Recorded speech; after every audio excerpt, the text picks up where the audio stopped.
Welcome back students.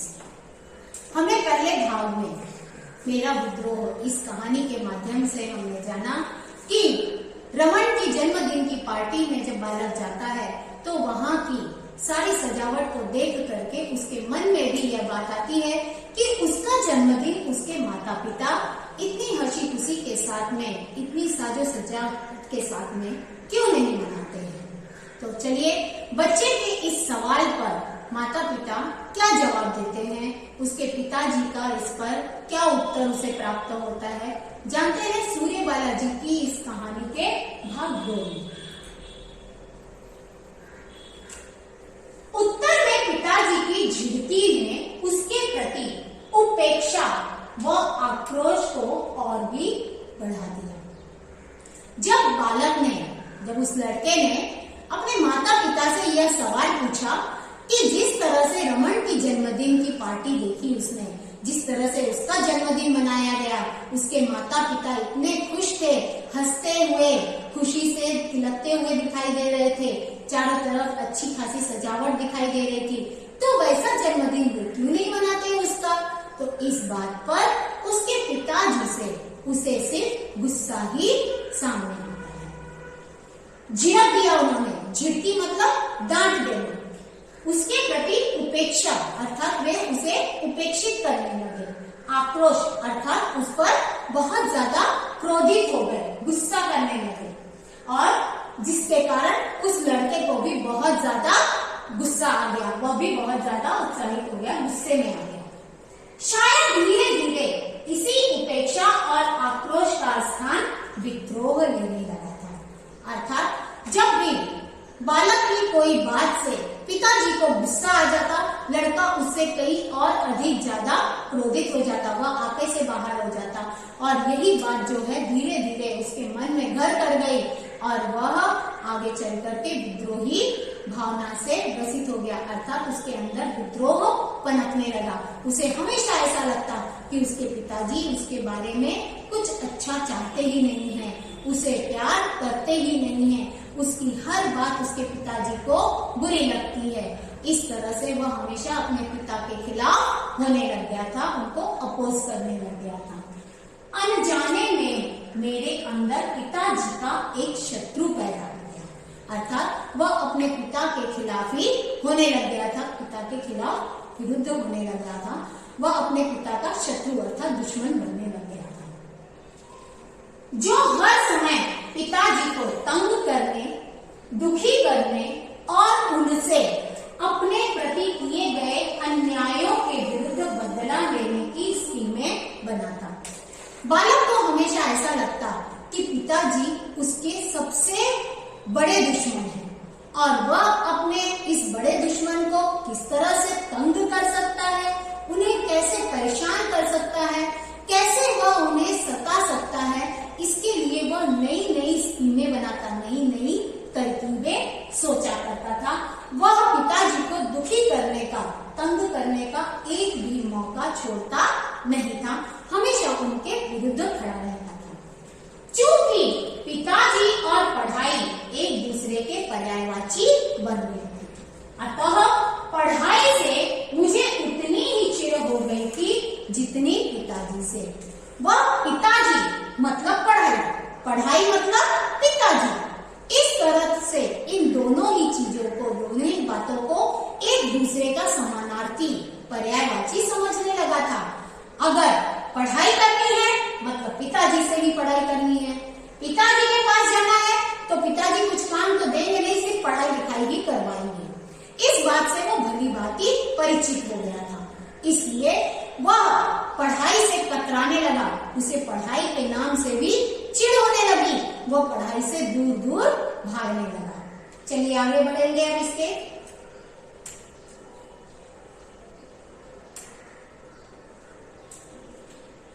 घर में छोटी बहन शालू और उससे छोटे मंटू के आगमन के साथ ही तंगहाली और भी बढ़ गई थी। इस लड़के से छोटी उसकी एक बहन थी शालू, लेकिन शालू के जन्म के बाद में उसका एक छोटा भाई भी और था जिसका नाम था मंटू। तो जन्म मंटू का जब हो गया तो अब ये चुके थे और 2 माता पिता, कुल मिलाकर के 5 लोगों का परिवार हो गया था। परिवार बढ़ गया तो खर्चा भी बढ़ गया, तो जिसके कारण पैसों की कमी घर में होने लगी। तंगहाली के दिन यहाँ पर आ चुके थे। देखिए क्या होता है, शायद इसी वजह से मैं ज्यादा विद्रोही हो गया था। लड़के को लगता है शायद इसी तंगहाली के कारण वह अधिक ज्यादा विद्रोही प्रवृत्ति का बन चुका है। अब बात बात पर पीटना एक आम बात हो गई थी। पिताजी के द्वारा बार बार उसकी पिटाई हो जाती, यह उसके लिए अब एक आम बात यानी एक मामूली सी बात हो गई थी। वह बार बार अपने पिताजी के द्वारा मार खाया करता था। धीरे धीरे पिटने का डर भी दिमाग से काफूर हो गया। अब धीरे धीरे क्या हो गया, उसे पिटाई जब उसकी होने लगी तो पिटने की उसकी आदत सी बन गई। यह डर भी उसके दिमाग से काफूर हो गया, गायब हो गया। मुहावरा है यह, काफूर होना, गायब होना।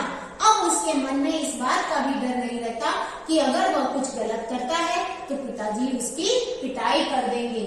वह इस बात से भी अब डरना बंद कर देता है और मैं दुस्साहसी हो पिताजी के हाथ उठाते ही घर से भाग पड़ा होता। वह दुस्साहसी बन गया था, मतलब ऐसा अदम्य साहस उसके अंदर होने लगा था। इतने बुरी तरह से ढीठ के बन करके वह पिता के सामने जब आता और पिताजी उसे जब मारने लगते तो वह बड़ी ही ढिठाई के साथ में दुस्साहस करके वहां से भाग खड़ा होता। परिणाम क्या होने लगा, बस पढ़ाई पिछड़ती गई। धीरे धीरे वह पढ़ाई में पीछे होने लगा। फर्स्ट आने लायक शायद नहीं था। बालक जानता था कि वह फर्स्ट आने लायक नहीं था, पर सामान्य लड़कों से अच्छे नंबर न तो मैं आसानी से ला ही सकता था। अब वह जब पिता के साथ में पढ़ाई नहीं कर रहा था तो उसे यह बात भी समझ आती है कि वह जब तक पिता के द्वारा पढ़ाई कर रहा था तो क्लास में फर्स्ट आने लायक उसकी पढ़ाई करवा देते थे। लेकिन जब वो पिता के द्वारा पढ़ाई नहीं करता है, उनके साथ में पढ़ने के लिए नहीं बैठता है, तो उसे खुद पर इतना भरोसा था कि वो फर्स्ट तो नहीं आएगा, लेकिन जो आम बच्चे हैं उनसे तो अच्छे नंबर ला करके वह पास हो ही सकता है। पढ़ाई से तो मुझे शत्रुता हो गई थी। पढ़ाई उसके लिए दुश्मन बन चुकी थी। बच्चों, पिताजी से बदला लेने के लिए अपना कैरियर चौपट करने तक में मुझे एक मजा मिलता। वह अपने पिताजी से किस तरह से बदला ले और इसी बात में, इसी गुत्थम गुत्थी में लगा रहने के कारण वह पढ़ाई से पिछड़ते चला गया और पढ़ाई से उसको चिढ़ होने लगी थी। उसे अपनी पढ़ाई से छोड़ छाड़ के अपना कैरियर का, अपना भविष्य भी नष्ट करने में मजा आने लगा था। लगता पिताजी को नीचा दिखाने का इससे अच्छा उपाय दूसरा नहीं हो सकता। वह पिताजी को अपमानित करने के लिए अपने कैरियर को भी दांव पर लगा बैठा था। उसे लगता कि जब मैं पढ़ाई में पिछड़ जाऊंगा और मेरा रिजल्ट बुरा आएगा, मैं फेल हो जाऊंगा या मेरा रैंक एकदम लास्ट में आएगा, तो पिताजी मुझसे बहुत ही ज्यादा क्रोधित होंगे और इस तरह से उनका वह अपमान करने में सफल हो जाएगा। तो इस तरह से वह अपने पिताजी को नीचा दिखाने के एक भी मार्ग को छोड़ता नहीं है। आगे देखिए बच्चों, यहाँ पर देखो मुहावरे दिए गए हैं। काफूर होना, गायब हो जाना, चौपट करना, बर्बाद करना, नीचा दिखाना अर्थात अपमानित करना। देखिए आगे लड़का क्या कह रहा है। मुझे याद है कि मैं 5वीं कक्षा में 7वीं पोजीशन लाने के बाद 6ठी कक्षा में मैं मेहनत करके 3rd आया था। सोचा था पिछले साल से अच्छे नंबर लाने पर पिताजी खुश होंगे, पर वे रिपोर्ट देखते ही खींचे थे। चाहे कितना भी घोल कर पिला दूं, पर तू रहेगा 3rd का 3rd ही। मेरा मन अपमान से तिलमिला गया। सोचा चीख कर कहूं, अगले साल में फेल होऊंगा फेल। देखिए बालक को एक बात बहुत अच्छी तरह से याद आ रही है कि जब वो 5वीं कक्षा में था तो 5वीं कक्षा में उसने 7th पोजीशन कक्षा को पास किया था, यानी 7th रैंक, 7वीं पोजीशन अर्थात 7th रैंक उसका आया था। लेकिन जब वो 6ठी कक्षा में आया तो वहां पर 6ठी कक्षा में उसने खुद अपने आप मेहनत की, पढ़ाई लिखाई की और वह 3rd रैंक पर पहुंचा था। अब वह पिताजी के खिलाफ हो गया था और पढ़ाई से भी दूर हो रहा था। तो किसी तरह से खुद पढ़ाई करके अगर वह 7वीं रैंक के बजाय 3rd रैंक पर पहुंच गया तो यह बात सुन करके पिताजी खुश हो जाएंगे, यह सोच करके उसने अपना रिजल्ट पिताजी को दिखाया। लेकिन पिताजी ने क्या किया, उसे कहा कि मैं कितना भी तुझे पढ़ाई को घोल करके ही क्यों न पिला दूं, पानी की तरह शरबत बना करके भी तुझे अगर पढ़ाई पिला दूं तो भी तू 3rd का 3rd ही रहेगा, कभी 1st आएगा ही नहीं। मतलब कहने का यह है कि पिता की यह अपेक्षा थी कि बालक उसका पढ़ाई लिखाई करके, मेहनत करके, जितनी मेहनत उन्होंने करवाई है उसके अनुसार वह कम से कम 1st क्लास तो आ ही जाना चाहिए, लेकिन वह 3rd पर आकर के पास होता है। तब बेटे ने क्या सोचा, चीख कर कहूं, उसके मन में ऐसा था कि मैं जोर से चिल्ला कर कह दूं, अगले साल मैं फेल होऊंगा फेल, अर्थात पास की उम्मीद मत रखना, अगले साल वो फेल होकर बताएगा। कहने का मतलब यह है कि बालक अपने पिता के विद्रोह में अपने कैरियर को लेकर के बिल्कुल भी चिंतित नहीं है, उसे अपने कैरियर की बिल्कुल भी परवाह नहीं है। वह फेल हो करके अपने पिता को नीचा दिखाने में विश्वास करता है। बहुत बड़ी गलत सोच है उसकी। देखिए आगे की बात सुनिए। अक्सर पेपर देकर लौटने पर इम्तिहान का बोझ टलने की खुशी में उमंगता से घर लौटता तो बैठक में ही पिताजी मिलते। कैसा किया पेपर? छात्रों, ऐसा आपके साथ में भी होता है। जब आप स्कूल में पेपर लिख करके घर पहुंचते हो और घर पहुंचते ही आपके घर में जो भी आपसे बड़े होते हैं, आपके माता पिता या आपके बड़े भाई बहन या आपके ट्यूशन टीचर जो भी हो, वे आपसे जरूर ये एक सवाल करेंगे कि आज का पेपर आपने कैसा लिखा, आपका पेपर कैसा हुआ। तब आपके मन में क्या विचार आता होगा कि पेपर अब जैसा भी था हो तो गया, अब फिर दोबारा उसी बात को लेकर के क्यों परेशान होना। जो सही गलत आपने लिखा आप उसे स्कूल में ही छोड़ आए हो, अब उसके आगे फिर से उसी बात पर चर्चा करना अच्छा नहीं लगता है। यही बात उस लड़के में भी थी। तो जब वह घर में बैठक अर्थात जहाँ पर बैठने का स्थान होता है उस जगह को बैठक कहते हैं, तो वहां पर पिताजी उसे मिल गए और कहने लगे कि कैसा किया पेपर। तब वह बालक खुश होकर के क्या कहता है, अच्छा। बालक ने बड़ी उत्साह के साथ में, खुश होकर के, बड़े जोश के साथ में, घूमता हुआ आया ना घर में, खुश होकर के आया और उसने कहा कि मेरा पेपर अच्छा गया। तो इस पर पिताजी क्या जवाब करते हैं, देखिए। पर पिताजी के होंठ बिदक जाते हैं, मुंह टेढ़ा मेढ़ा करने लगते हैं और क्या कहते हैं, कल तो ऐसे रहे हो जैसे फर्स्ट ही आ जाओगे। पिताजी उस बच्चे के इस उत्तर पर कि पेपर अच्छा गया यह सुनकर के कहते हैं कि ऐसे बोल रहे हो जैसे कि तुम तो 1st क्लास ही आ जाओगे। देखिए इस चित्र में किस तरह से बच्चे के सामने पिताजी उसे बोल रहे हैं और बच्चा सिर झुका करके खड़ा है। बच्चा यहाँ पर तिलमिलाना या तिलमिला जाना मुहावरा है जिसका अर्थ होता है गुस्सा होना या क्रोधित होना। चलिए आगे बढ़ेंगे।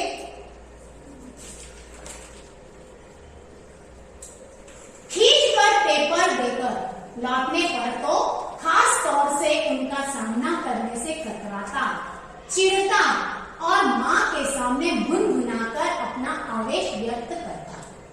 जब भी परीक्षा देने के बाद में लड़का घर आता और पिताजी का सवाल यही होता कि उसका पर्चा कैसा गया, उसका पेपर कैसा गया है, तो वह हमेशा यही जवाब देता, अच्छा।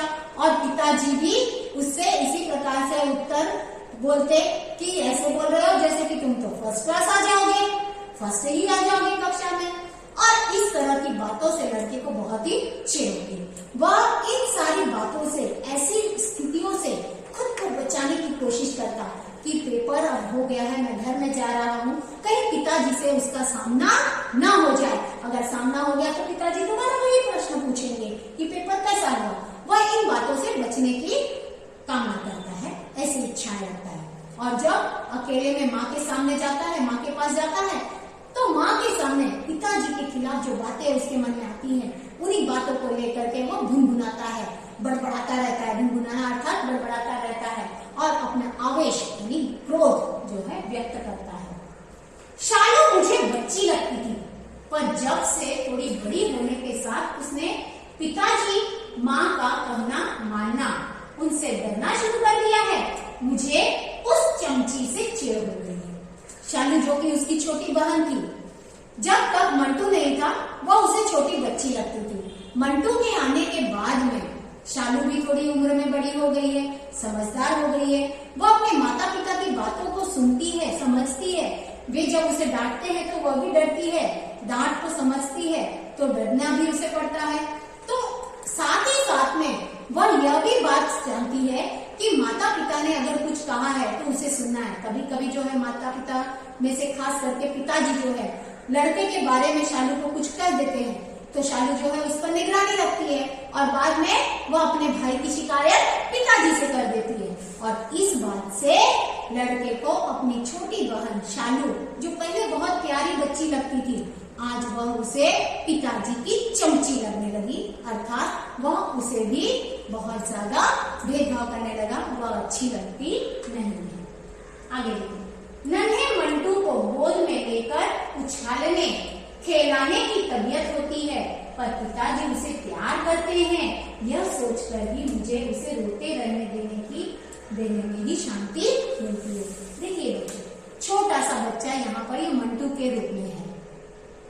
जो मंटू नाम का उसका सबसे छोटा भाई है, उसका मन बहुत बार ऐसा होता है कि वो मंटू को गोद में उठाए, उसे उछाले और खिलाए, उसके साथ में खुद भी खेले।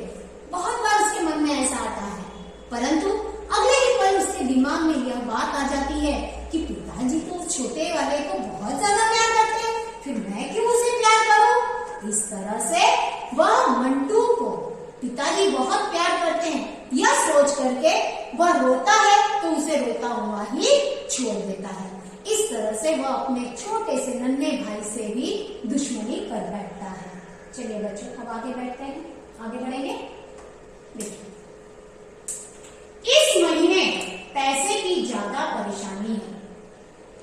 पिताजी की तनख्वाह कमाई है, घर में अब 5 व्यक्ति हैं, 5 व्यक्तियों का खर्चा पानी, कॉन्वेंट स्कूल की फीस और पढ़ाई लिखाई का जो खर्चा है, उन सबको लेकर के तंगहाली चल रही है। घर में पैसे कम है, फिर भी देखो लड़के की कुछ लालसाएं हैं, उसकी कुछ इच्छाएं हैं। क्या है इच्छाएं उसकी? देखो, टेरिकॉट की कड़क कॉलर वाली बुशर्ट जरूर सिलवाऊंगा। बच्चों, कॉलर वाली जो कि कड़क कॉलर को उठाकर, जैसा कि आपका स्कूल का यूनिफॉर्म की जो कॉलर होती है वो कड़क कॉलर होती है, और टेरिकॉट जो कि आपके स्कूल का जो यूनिफॉर्म का जो कपड़ा है वो टेरिकॉट का कपड़ा है। इस तरह से जो चित्र में दिखाई दे रहा है, इस तरह से वह टेरिकॉट की कड़क कॉलर वाले बुशर्ट यानी शर्ट को सिलवाना चाहता है। मेरे पास घड़ी नहीं है, उसके पास घड़ी नहीं है, इसलिए वह इस तरह की एक घड़ी भी चाहता है। बिना घड़ी के वह परीक्षा देने भी नहीं जाना चाहता, परीक्षा नहीं दूंगा बोलता है। साइकिल पंचर हो गई तो बस से नहीं, अगर उसकी साइकिल पंचर हो गई तो वो बस से नहीं जाएगा स्कूल में, क्या करेगा? ऑटो रिक्शा से किराया देकर घर लौटूंगा। ऑटो रिक्शा से वह स्कूल जाएगा और घर भी आएगा, दोनों ही काम करेगा। साइकिल से वह पंचर हो जाती है, रास्ते में कभी भी साइकिल साथ छोड़ सकती है, इस बात से वह परिचित है। तो वह क्या करेगा?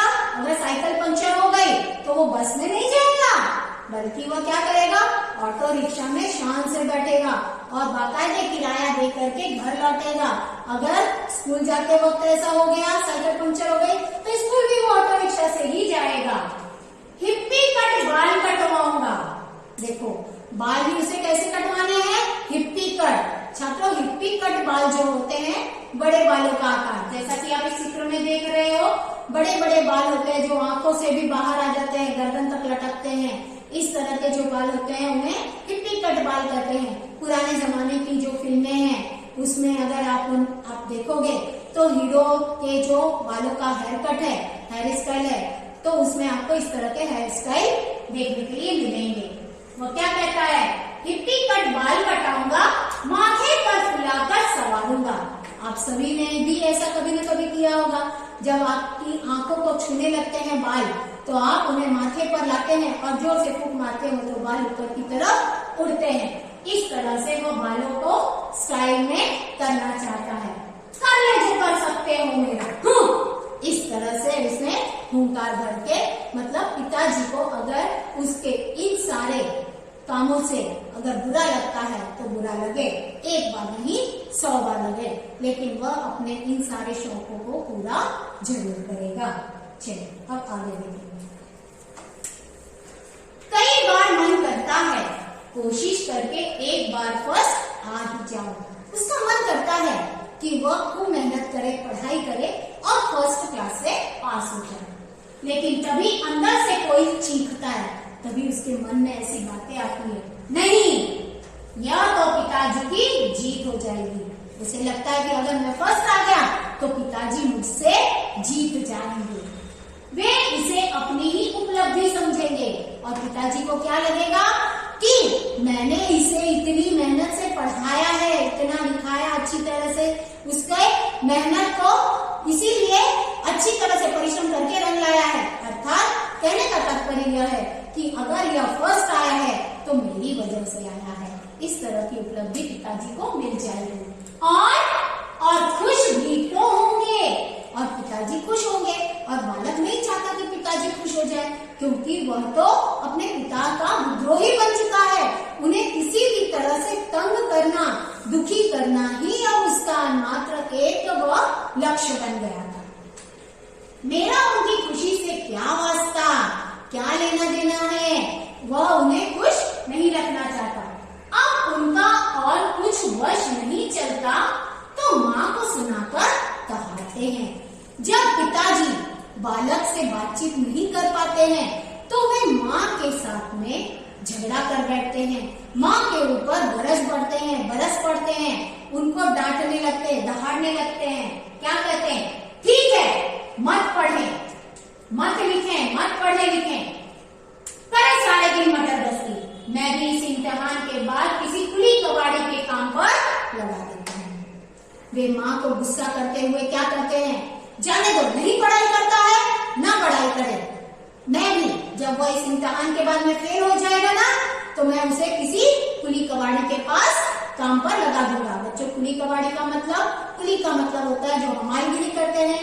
आपने रेलवे स्टेशनों पर या बस स्टैंड जो होते हैं वहां पर देखा होगा कि जो लोग होते हैं वहां पर कुछ लोग दूसरों का सामान सर पे उठा करके उन्हें चढ़ाने उतारने में मदद करते हैं, उसे कुली कहा जाता है। और कबाड़ी का मतलब होता है जिसे हम यहाँ मुंबई की भाषा में भंगार वाला कहते हैं, जो कि रद्दी सामान को ले जाते हैं। प्लास्टिक है, दूध की थैलियां हैं या किसी भी तरह का पुराना कबाड़ का जो सामान होता है उसे ले जाने वाले को कबाड़ू कहा जाता है।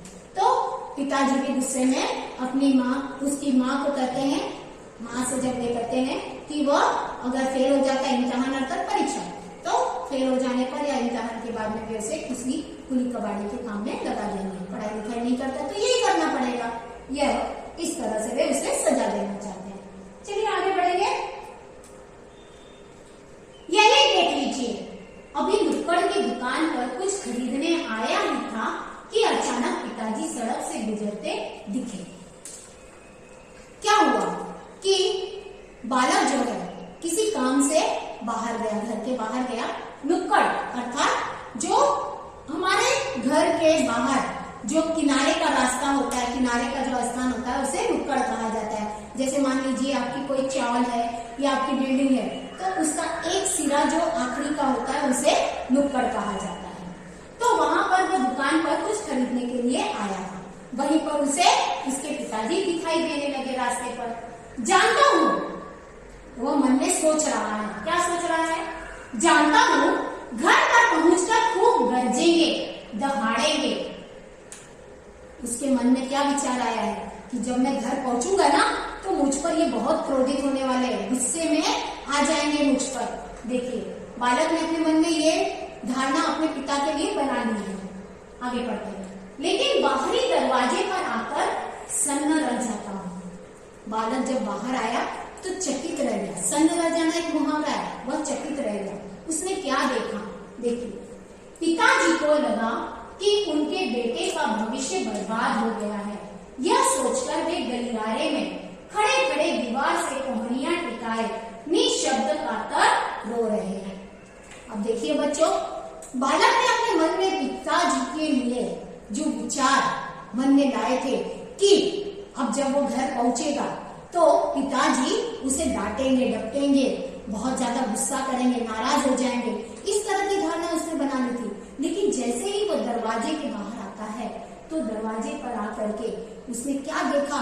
चकित हो जाता है पिताजी का वह रूप देख करके कि पिताजी को मन में ऐसा लगता है कि उनके कारण उनके बच्चे का, उनके बेटे का भविष्य जो है अंधकार में जा रहा है, उनके बेटे का भविष्य बिगड़ रहा है और वे दीवार का सहारा लेकर के कोहनियों से टिका करके, कोहनियां उस पर इस तरह से टिका देते हैं और बहुत ही बुरी तरह से रो रहे होते हैं। बालक ने अपने पिताजी को इस तरह से रोता हुआ पहली बार देखा था। तब देखो आगे क्या हुआ।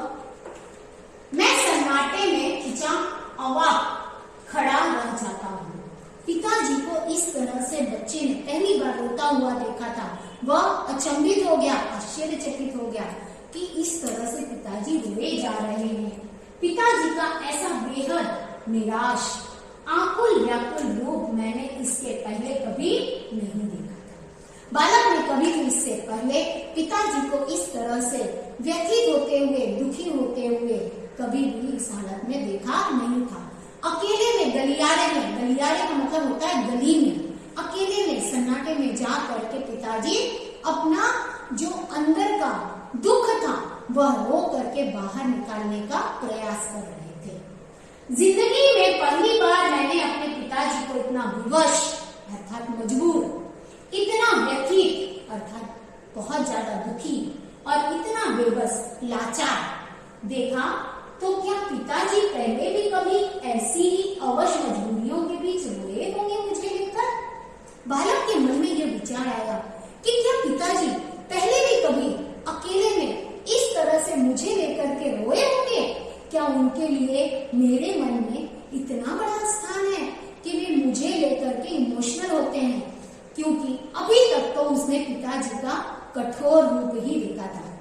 बच्चों, यहाँ पर पिता का वह रूप दिखाया गया है कि जैसा कि नारियल होता है, नारियल ऊपर से कठोर होता है, सख्त होता है, पिता भी उसी तरह से ऊपर से सख्त रूप में होते हैं, जो अपने बच्चों पर सख्ती, थोड़ी कठोरता को अपनाते हैं। वे सख्ती बरतते हैं, लेकिन अंदर से वे मीठे नारियल के पानी के समान ही मृदुल होते हैं, बहुत ही मधुर होते हैं। यही रूप यहाँ पर आज उस बालक ने अपने पिता का देखा। देखिए बच्चों, आगे क्या हुआ। अब मुझे अपने किए पर पछतावा हुआ। बालक को अपने द्वारा अपने पिता के विद्रोह में खड़े होने पर पश्चाताप होने लगा, दुख होने लगा। वह बहुत दुखी हुआ। पिताजी की दशा देखकर मैं मन ही मन दुखी हुआ, बहुत दुखी हो गया। माँ से मिलकर मैंने सब कुछ बताया। वह उल्टे पांव जब घर लौटा तो उसने माँ को अपनी सारी बातें बता दी कि पिताजी किस तरह से गलियारे में अपनी कोहनियों को दीवार के सहारे टिका करके उसे लेकर के चिंतित होकर के रो रहे थे। उसके भविष्य को लेकर के उन्हें बहुत ही दुख हो रहा था। उन्हें ऐसा लग रहा था कि उनकी इसी शक्ति के कारण वे अपने बेटे का भविष्य चौपट कर रहे हैं, अर्थात वे खुद को दोषी मान रहे थे। आज माँ की खुशी का पारावार न था। जब माँ को आकर के बेटे ने सारी बातें बताई तो माँ बहुत ही खुश हो गई और खुशी के मारे उसने मुझे गले लगा लिया। बेटे को उसने अपने गले लगा लिया। उसकी आंखों से आंसू झरने लगे, वह रोने लगी। लेकिन इस बार माँ की आंखों से बहने वाला आंसू जो था वह खुशियों को बयां कर रहा था। वे दुख के नहीं बल्कि खुशियों के आंसू थे। वे हमेशा जब भी रोती थी तो अपने बेटे के दुख के कारण रोती थी। घर में पिताजी जिस तरह से आक्रोश में आकर के बेटे को बहुत मारते पीटते या डांटते थे, उस बात को लेकर रोती थी। ये बातें उन्हें हमेशा दुख पहुंचाया करती थी, लेकिन आज बेटे की बात से उन्हें बहुत ही खुशी हो रही थी। देखिए, पिताजी को लगा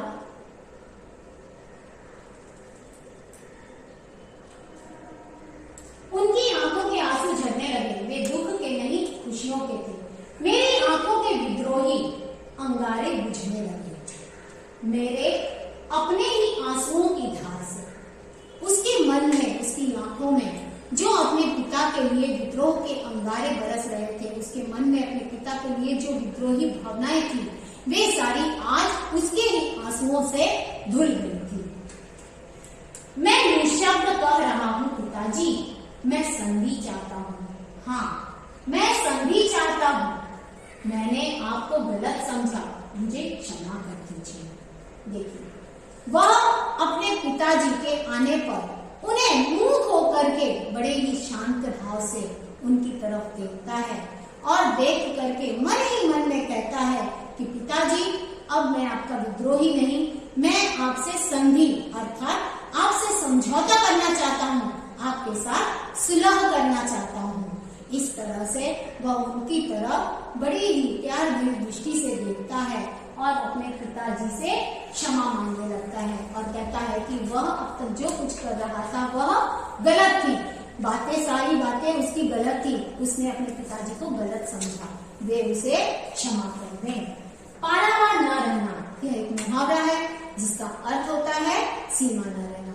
तो छात्रों, इस तरह से इस पाठ में बच्चों की जो आशाएं होती हैं, जो उनकी मन की इच्छाएं होती हैं, कभी कभी अभिभावकों के साथ में उनका संवाद न होने से, उनकी बातचीत न होने से वे दोनों ही एक दूसरे के भावों को स्पष्ट नहीं कर पा सकते और इस वजह से क्या होता है, बच्चे जो है विद्रोही बन जाते हैं। तो ऐसी परिस्थितियां न आए, इसके लिए बच्चों को अपनी जो इच्छाएं होती हैं उन्हें अपने पिता के सामने, माँ के सामने रखना तो जरूर चाहिए, लेकिन एक बात का यह भी ध्यान रखना चाहिए कि पिताजी जो भी उनके लिए करेंगे या माँ जो भी उनके लिए करेंगी, वे उनके भविष्य को लेकर के बहुत चिंतित होते हैं, इसलिए वे सोच समझ करके उनके भलाई के लिए ही कोई कदम उठाते हैं। बच्चों, ऐसा हम कह सकते हैं कि माँ वो बैंक है जहाँ पर